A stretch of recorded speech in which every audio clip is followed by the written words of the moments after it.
समझते हैं कि भाई शब्दों के कितने प्रकार हैं। हम शब्दों को 3 मुख्य प्रकार के रूप में बांट सकते हैं या वर्गीकरण कर सकते हैं या शब्दों को समझ सकते हैं। ठीक है, तो हमारा पहला नंबर आता है अर्थ के आधार पर। ठीक है, हम सबसे पहले अर्थ के आधार पर शब्दों को समझते हैं। ठीक है, सेकंड नंबर है हमारा स्रोत के आधार पर। स्रोत के आधार पर हम शब्दों को समझ सकते हैं। ठीक है, और नंबर तीसरे में आता है हमारा प्रयोग के आधार पर। ठीक है, प्रयोग के आधार पर भी हम शब्दों को आसानी से समझ सकते हैं। ठीक है, अब अर्थ के आधार पहले हम समझते हैं कि भाई अर्थ के आधार पर शब्दों को हम किस प्रकार समझ सकते हैं या अर्थ के आधार पर शब्द कितने प्रकार के होते हैं। तो चलिए जानते हैं इसको, थोड़ी डिटेल से समझते हैं हम कि भाई अर्थ के आधार पर शब्द कितने प्रकार के होते हैं। ठीक है, अर्थ के आधार पर शब्द 2 प्रकार के होते हैं।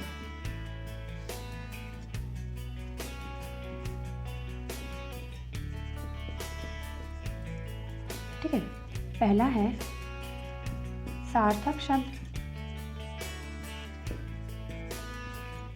दूसरा है निरर्थक शब्द।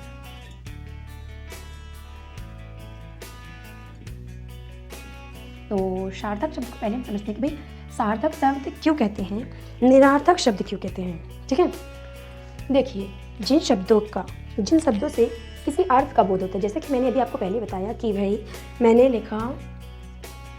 लिखा जैसे शा, एक अक्षर है, फिर ला, फिर जा, फिर म, सलजम।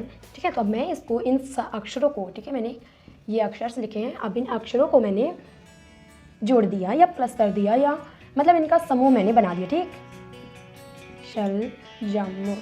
ठीक है, सलजम, तो इसका एक अर्थ निकल रहा है। ठीक है, इसका एक अर्थ है सलजम। जैसा आप इसमें हमारा देखते हैं, इसको उदाहरण समझते हैं कि भाई आ, फिर का, फिर दा, फिर था।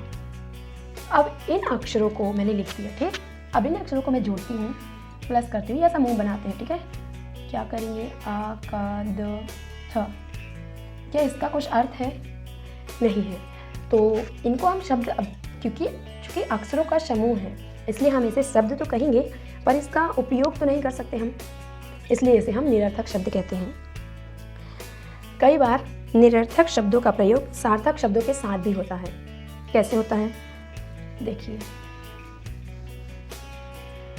जैसे कि हम बोलते हैं आओ राम,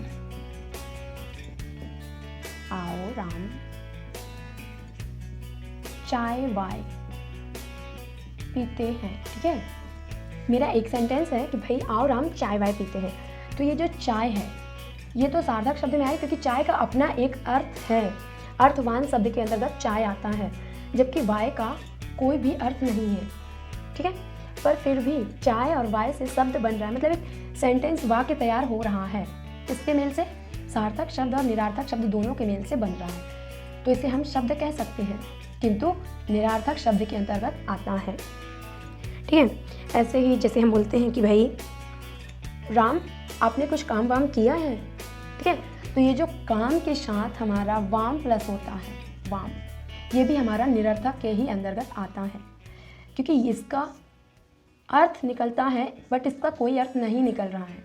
बट यदि हम इसके साथ इसका प्रयोग कर रहे हैं तो हमारा पूरा वाक्य बन रहा है, इसलिए इसे हम शब्द कह सकते हैं। जबकि मैंने आपको पहली परिभाषा में बताया था कि वर्णों का ऐसा समूह, ठीक है, जो अर्थवान हो उसे शब्द कहते हैं।